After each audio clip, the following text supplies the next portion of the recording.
When you invest 3 minutes into storytelling like that, all of a sudden, they're not interviewing you as a potential candidate, they're interviewing you now as a friend. I find that the people who often get shortlisted for jobs and job opportunities are the ones who've just prepared. And you just think they're lucky? No, it's not luck. Well, it kind of is luck if you define luck as being preparation meeting opportunity. They've just prepared. The opportunity came along, they did the job interview, and because of the preparation, they got the opportunity, they seem lucky. Nope, they were just prepared. I've got a couple of friends in the recruiting space here in Australia, and I remember messaging one of them named Jared, and I said, Jared, what are the most common questions that are asked during a job interview? So I'm going to give you the top 10 list that he gave me. All right, you ready? This is the top 10 list of questions. The first one, inevitably, and you must be prepared for this question, whereas most people, they just go into the interview and go, I'm just going to wing it. I'll think in the moment, and just right.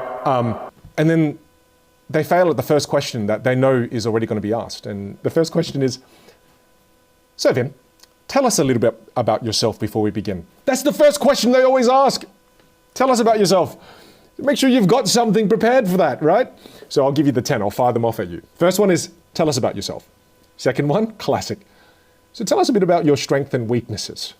Next, why do you want to work here? Where do you see yourself in 5 years? Why should we hire you? Tell us about a challenge or conflict you faced at work and how you dealt with it. 7, what is your greatest professional achievement? 8, tell us, why are you leaving your current job? 9, how do you handle stress and pressure? 10. Classic one they always end on. So Vinh, do you have any questions for us?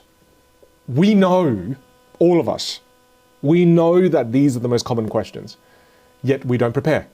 Do you know what most people do here? Most people give descriptive phrases about themselves, adjectives. They'll say things like, oh, yeah, sure. My values are integrity, honesty, punctuality. My only weakness is that I'm a perfectionist and I do things really well, right? No, connect with people. This is where you build rapport. So if you want to build rapport, let's say, for example, I was applying, and we'll do some improv here, okay? Let's say, example, I was applying for, I don't know, head of innovation at Apple or something, okay?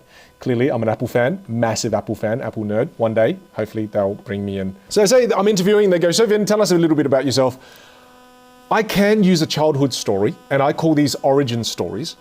I think using an origin story when they say, tell us a little bit about yourself is extremely powerful because it shows them who you are, it builds rapport, and if you can link that story into the position that you're applying for, match made in heaven. Hello Vinh, welcome to Apple. We can tell you're very excited. You haven't been able to stop shaking your leg for the last 15 minutes while you're in the waiting room. But Vinh, tell us, before we begin, tell us a little bit about yourself. Thank you for noticing the leg shaking thing. Look, if I had to tell you a little bit about me, there's one memory that comes to mind. When I was young, I got to ask you this. What do you think a 13-year-old boy wants more than anything? A PlayStation, sex? Well, close. Love. It's love. And thank you, Brad, for being so transparent. But I wanted to find love. And Brad, I remember asking my dad for advice. And I asked my dad, I said, Dad, I want to find love. What do I do? And you know what my dad said to me? My dad says, looks me dead in the eyes, 13, and he goes, okay, no money, no honey, man. And I thought, damn it, Dad, that's really wise of you. It rhymes like Eminem. So I thought to myself, okay, how am I going to make money as a 13-year-old? And that's when I discovered eBay. And one of the things about me, Brad, is I'm an early adopter. So my friends didn't know what eBay was at the time. It was 1999. So I got onto eBay, I borrowed my mum and dad's credit card, and I purchased 30 MP3 players and I sold them to my friends for double the price. I love entrepreneurship.